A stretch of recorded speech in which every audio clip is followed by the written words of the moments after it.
Flamingo might have just got another game shut down forever. And before you say that sounds like clickbait, I just need you to hear me out on this one. Because people aren't just talking about one game. They're starting to think there's actually a pattern. And what I'm about to tell you here might actually be the latest example. So the game people are currently talking about isn't even a normal Roblox game. It's something that most Roblox players have probably heard of at some point, but never really thought that much about until now, because it's actually gone. So let me just get straight into it. The game that recently shut down was called Rec Room. And the easiest way to explain this is it was basically like Roblox, but it was more VR focused. Instead of just clicking on games in a menu, you actually entered them. You spawned into public rooms and play mini games, explore community worlds, interact with random people in real time. So like imagine Roblox servers, but you're physically inside them, hearing people talk, yell, troll, and mess around directly around you. It was chaotic, it was loud, and honestly it was pretty unhinged at times, and now it's all shut down. And that's where things start getting interesting, because people aren't just treating this like a normal game shutdown, they're treating this more like it's a part of a bigger pattern. And somehow, Flamingo keeps getting dragged back into it. Now for those of you who don't know this, there's a current running internet joke where whenever Flamingo plays a game or covers a game, something happens to it later. Not instantly and not in a provable way, but over time, the game either becomes completely chaotic, it loses popularity completely, gets changed beyond recognition, or it just disappears entirely. And now Rec Room is being added to that list. And people don't just say this randomly, they actually point to older games Flamingo has played. Take for example, Pokémon Brick Bronze, one of the biggest Roblox games ever at its time, before it was deleted for copyright issues, but it was massive in its prime, and a lot of older Roblox players remember it clearly. And yes, Flamingo made videos on this game during that era, so now it gets dragged through the list whenever people are talking about deleted Roblox games that Flamingo has played. Then there's another Pokemon game called Pokémon Breeze. This is one of the games that came after Brick Bronze went down to try and recreate that same type of style. Safe to say, after a while it didn't go too well, but yet again, it's another game Flamingo played that ended up being shut down, adding on to this pattern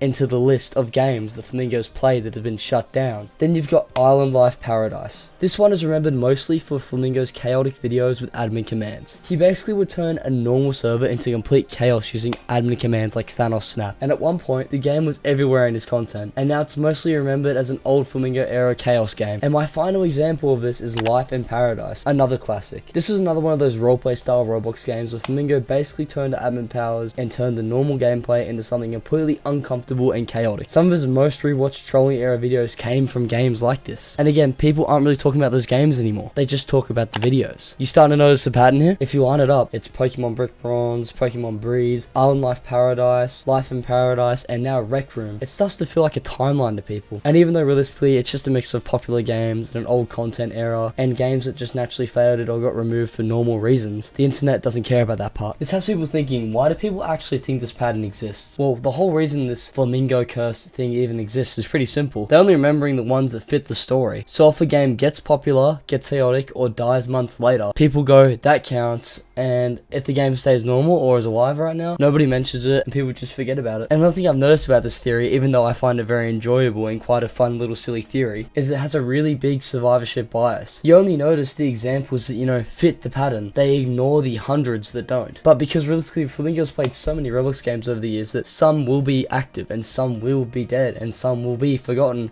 and some will be deleted completely, And in reality, it's not a pattern, it's statistics, but it is very entertaining to believe this. There's also a thing that people are underestimating. When a big YouTuber plays a Roblox game, it can completely change it overnight. Not because of a curse, but because the servers get overloaded and new players flood in, trolling increases, and the original community completely shifts. So from the outside, it feels like the game broke after Flamingo touched it. But in reality, it just got exposed to way more attention than what it was actually built for. Now, why does Rec Room mix into this? It's important to say, Rec Room isn't even a Roblox game, but a separate social VR platform, as I already discussed. So linking it into a Roblox YouTuber pattern is already a stretch. But it's more like an internet grouping anything remotely similar together because the timeline just kind of matches. And look, I think it's an amazing theory, and I think there is some merit to the pattern, It is a pretty big coincidence that all these things happen, but at the same time, it is just that, a coincidence. Or you never know. If you're a Roblox player, this probably feels familiar because you've seen this cycle before. A game is small and then a big YouTuber plays it, it blows up, the servers become chaos, and then months later it just fades away. So when Rec Room shuts down after being a part of the same general ecosystem, people start connecting the dots whether they make sense or not. But look, if we're being realistic, games don't shut down because of YouTubers. Flamingo didn't actually cause this. Generally, it comes up to server costs and player counts dropping,